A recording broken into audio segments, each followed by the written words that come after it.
ladies and gentlemen, Rick Berube here. We are very fortunate today from the lovely office, St. Rose, in Las Vegas, Nevada, to have Mr. James Namchek today. James. Thank you. Thanks for having me. He was also Rookie of the Year my first year here. One of the first, graduates of the Success Center, I might add. That's right. Yeah. That's when I was on Pebble. Remember those days? Yes, I do. I actually miss Pebble. Yeah, I know. We were over there with Mario, and we were over there with we had a whole bunch of people over there. Yeah, we had Polly and Rochelle, and yeah. That was a good group, and it was only for Success Center people, so it was really cool. Yeah, and it was really nice. It out too. I mean, it had to be an invitation, and there were 2 sessions a day. Yeah. Yeah, Chris McGarry was over there too, and who else was over there? Oh, Deb was over there too. Yeah, she was. She's kind of retired now, doing that thing. So that's always good. All right, so tell us a little about yourself. How long you've been doing this? Maybe a little bit about what you did before. All that good stuff, James. Wow. Okay, so I'm actually a latecomer to the real estate industry. I have bought and sold real estate for the last 30 years across the country, from Washington State, Nevada, Reno, Vegas, Florida, North Carolina. But I did not enter the real estate market until 2014. And as you said, 2015 was my rookie year, and I was rookie of the year for that year. I'm retired from the Navy.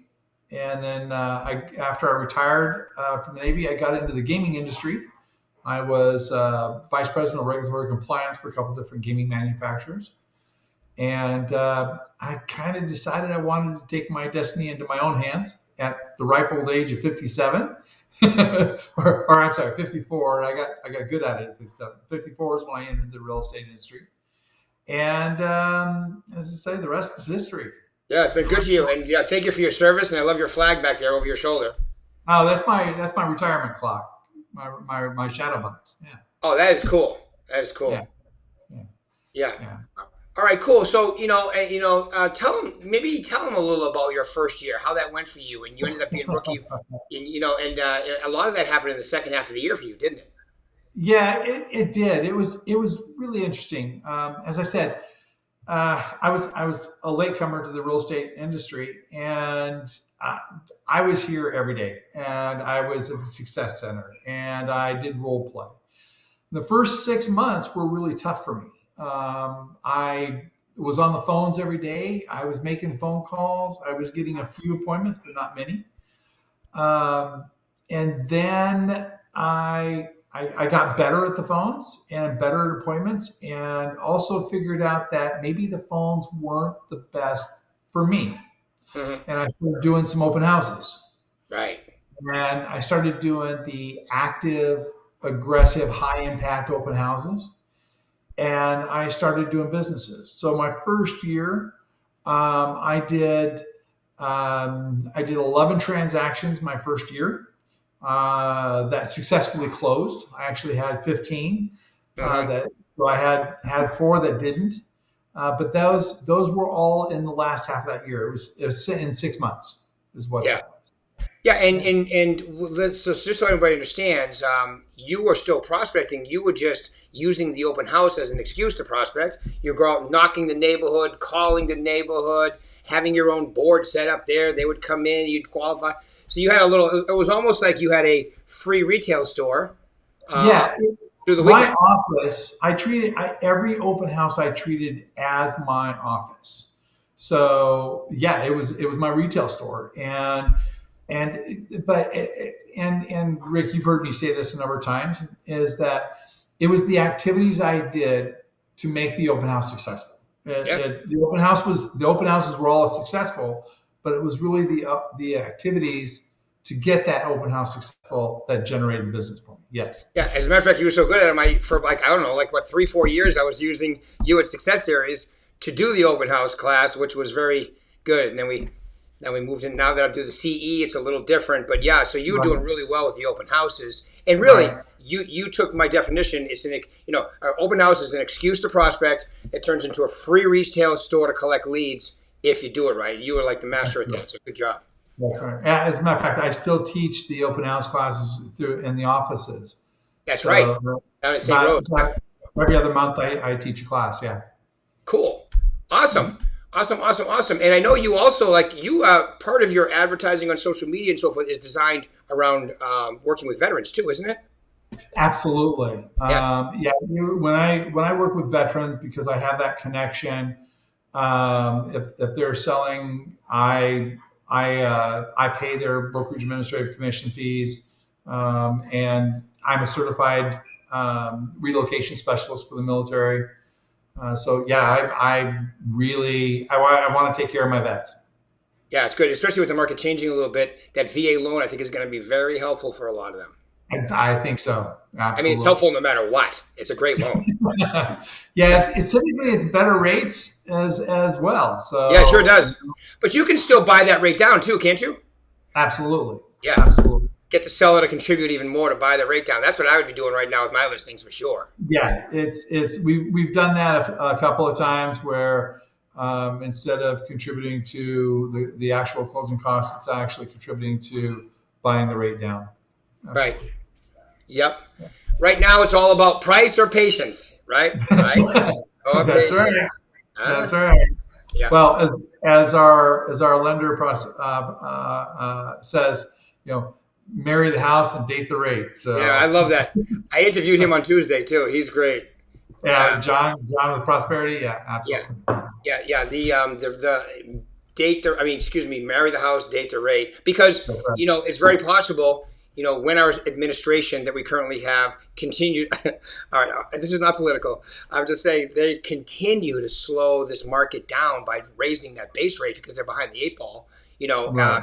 It really, I mean, to curb inflation, they're going overboard, and you need to figure out ways for your buyers and sellers, okay, to keep them motivated and moving. And it's still an incredible rate right now, even though they've gone up a little bit, right? Absolutely. What's more important than, in my humble opinion, what's more important than the rate is how much those monthly payments are going to be. Yeah. You want a house and when I work with buyers, that's the conversation we have. They'll always start talking about the rate, and I always turn that conversation and ask them about what is the comfortable monthly payment. Right. And that's where we need to work. Yeah. Yeah. And what is it right now? Maybe it's 5.5%, and then the seller can contribute up to 3%. That's on a 5% down loan. And if they put down more, you can contribute even more. And then you get them, at 1.5%, you can buy that rate down 3/4, maybe even a point, which is still, even getting it down to 4.75 or 5 is, historically, that's an incredible rate. We've been spoiled. I mean, the last 2 years weren't reality. People just need to realize that. Okay. So Rick, I hate saying this. 44 years ago, I joined the United States Navy. Mm-hmm. Okay. Today. 44 years ago today. Well, happy anniversary. Thank you. When I bought my first house, my rate was 18%. Yeah, exactly. But in perspective, it's not bad. Now with this age, I'm 57. I'll be 58 in December. But every time I start talking like that, I can see the young people. They're like, "Okay, Dad, back in my day,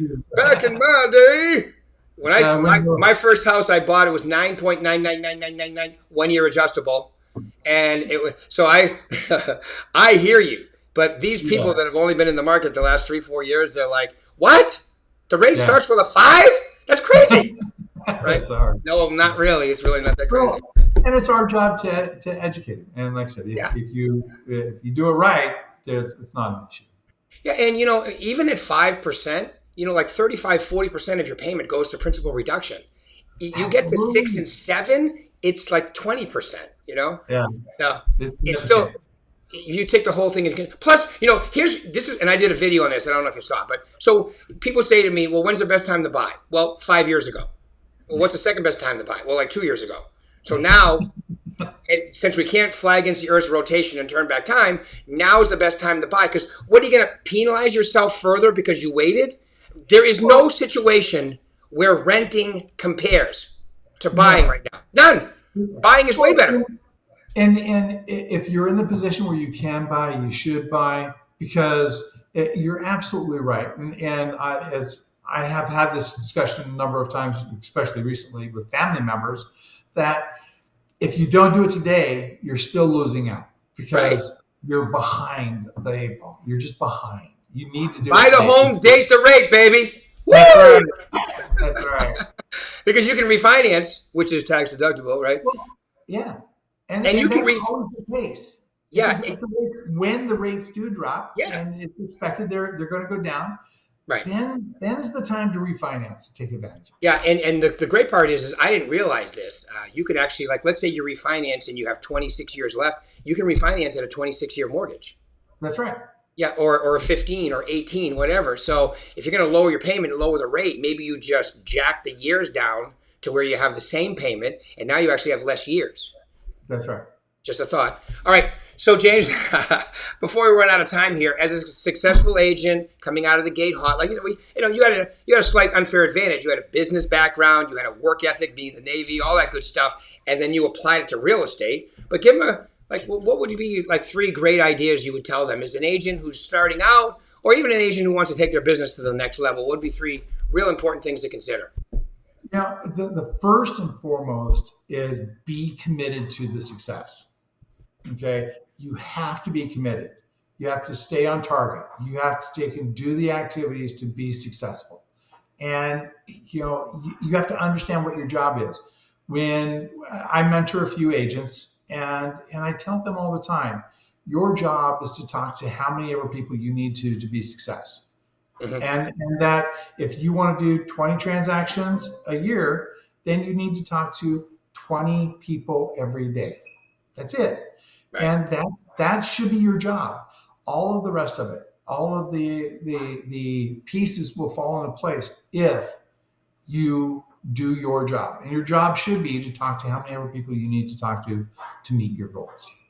Yeah, that's a great one. And I remember when I learned that, like in 1990, I call that the magic Mike Ferry math. When I learned that in 1990, I was like, it can't be that simple.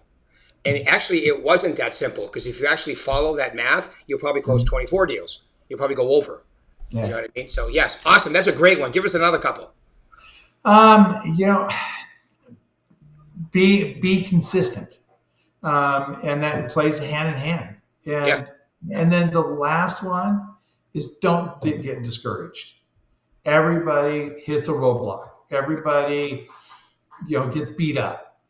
Don't get discouraged. Every day is a new day. And you and I were talking before the interview. My goal for the year was talking to 25 people. Right. Because of life and things going on, I had to readjust that. Yeah. I had to adjust it and say, okay, 20. But even though I ran into some obstacles, I'm not letting it stop me. Every day is a new day. I'm unemployed every day. I have to start a new job every day. And my job is to talk to the people I need to talk to.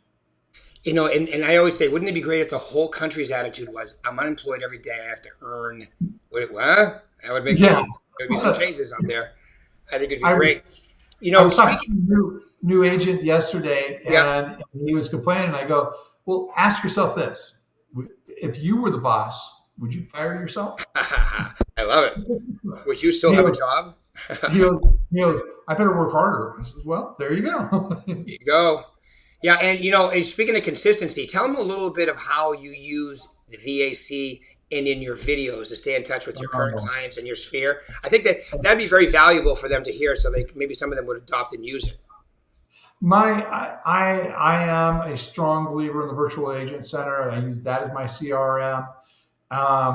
Every day, my CRM is great. It tells me everybody that's actually looked at the neighborhood reports that I sent out the day before, because I use everybody that's in my database gets a neighborhood report. Okay. When they look at my neighborhood report, I prepare a video that has the what's going on in their neighborhood, the listings, the just solds, the actives, and then I do a market analysis using automated value. And I do that every day. So every day I send out 5 to 6 videos to people that have actually looked at my information. And I will tell you That's that a since great I'm idea.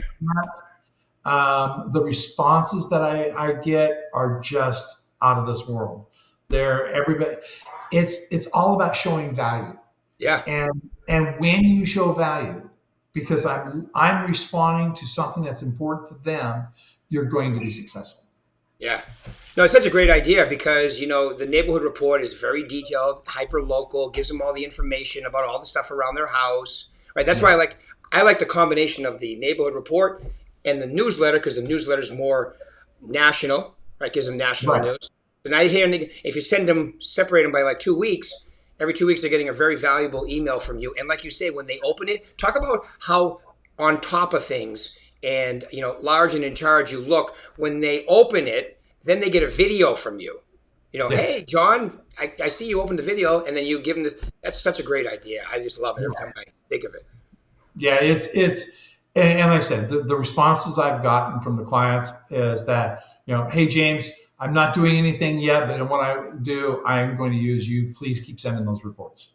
Yes, and I'll be talking in Arizona tomorrow and California the following week. When I bring this up, I will give you credit for it the first 2 times. Then it becomes my idea. No, I'm just kidding. Okay. No, have you seen? Jamal? Jamal's using the VAC and the what is it? What's the thing that does the marketing for you? That does the pre-made stuff in the VAC? The pre-made marketing. It has like little templates. Oh, the drip campaigns. Yeah, no. There's a part of the VAC that actually does the. I can't think of the name of it right now. I'm losing my mind, but you can actually use it as a template, put information in there. Canva, thank you. Yeah. I couldn't think of that name. Canva. He's using Canva with stock information out of the VAC. It looks really slick. Absolutely. I mean, the tools that we have so many tools. Pick a couple of the tools that are going to meet your needs and use them. Yeah. I use the drip campaigns. I use the newsletters. I use the VAC. I'm in it every day. That's how I start my morning. It's part of my morning routine. I need to look at who was in the database, who looked at the reports, who do I need to follow up, and the VAC tells me who I need to follow up with every day. It's such a great thing, and all the marketing is in there. And what the shame is, what the good thing is for you people, like you who's using it, it looks like your own unique marketing plan, right? Oh, it looks like it's your own, because only 20% of the company uses it. That's right. Right. So it's like if everybody, plus, even if everybody were using it, like I love when people come to my success series and they see the script book, right? Remember this? Yeah. And they say, well, what? We're all calling them saying the same things? No, you're not all calling them, because only a small percentage of people will actually call people or go door knocking. Right. So when you do these things, you stand out. That's right. Yeah, absolutely. And I've had the calls where I've called people and said, "Oh, I'm I've been called 15 times this morning, and I took it from Jamal. He goes, well, were any of them good?" And I started using that because it's so true. Right. So were any of them any good? Yeah. And they laugh, and then we have a great conversation. Yeah, I love that. Were any of them any good? Like when people used to ask me, how'd you get my phone number? Most people defend it. I always go, I'm pretty good. That's how I got it. That's right. And they laugh. You can tell sometimes they're trying not to laugh. Right. But yes. All right, my man. Well, I just want to say, James, thank you very much for taking your time out this morning. This was great. I'm sure a lot of people got a lot out of it. Any final words you want to leave these lovely people? Be consistent. Work every day. Be successful. Meet your dreams. And be yourself, because everyone else is taken. That's right. All right, man. Thanks, James. Appreciate it, my man. See you, everybody. All right, James. Thank you.